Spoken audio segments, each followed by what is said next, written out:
Hi, Neena Gill here, West Midlands Labour MEP. Welcome to my YouTube page, where I hope you will find out just how the European Parliament and its members are working on your behalf. Just a few weeks ago, the people of the United States did something I thought I would never ever see in my lifetime.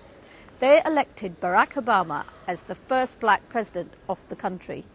It still amazes me just how far the US has come in the last 40 years, where people can now look past the colour of the man's skin and see him for what he is, an inspirational leader who I believe can make policies to benefit the whole of mankind. How disappointing it is then to see in our own country the emergence of far-right parties such as the BNP.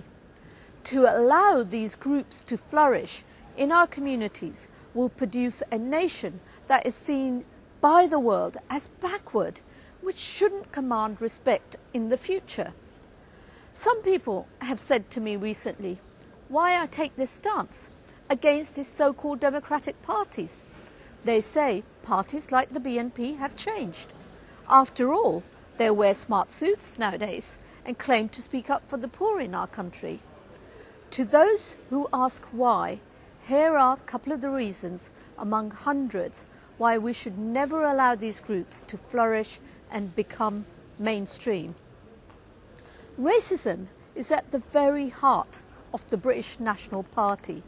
It is racism that separates it from any other political party, and it is racism that attracts many of its members. Of course, the BNP denies this. It knows how hateful its views appear and has tried to make its language less crude. But the song remains the same. BNP publications are still filled with racist articles, lies about immigration and asylum, and distorted figures that attempt to portray black people as criminals and dole scroungers.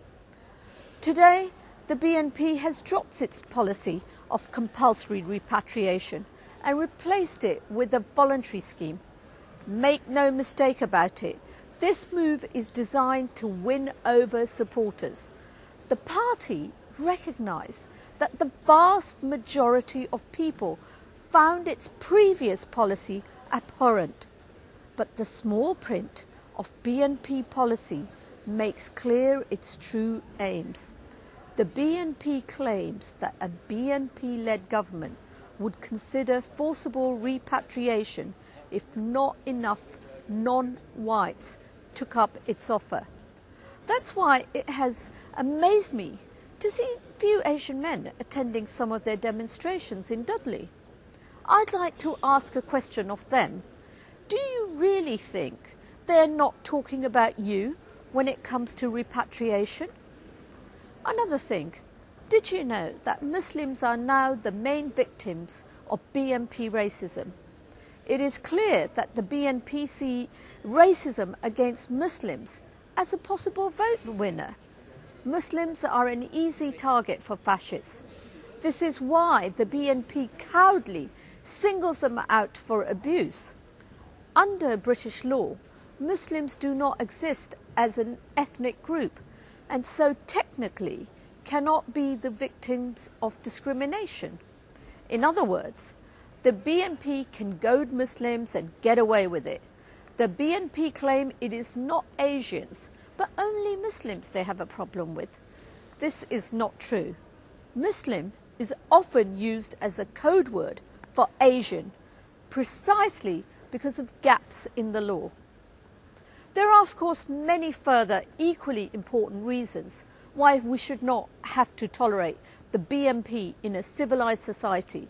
Their total rejection of trade unions, homosexuality, anti-Semitism, democracy, and their abnormal fascination with Adolf Hitler should be enough for any fair-minded UK citizen to once and for all place this party where it belongs in the dustbin of history.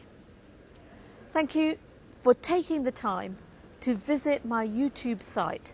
If you would like more information or to get involved, please go to my website www.neenagill.org.uk. By working together, we can make a difference.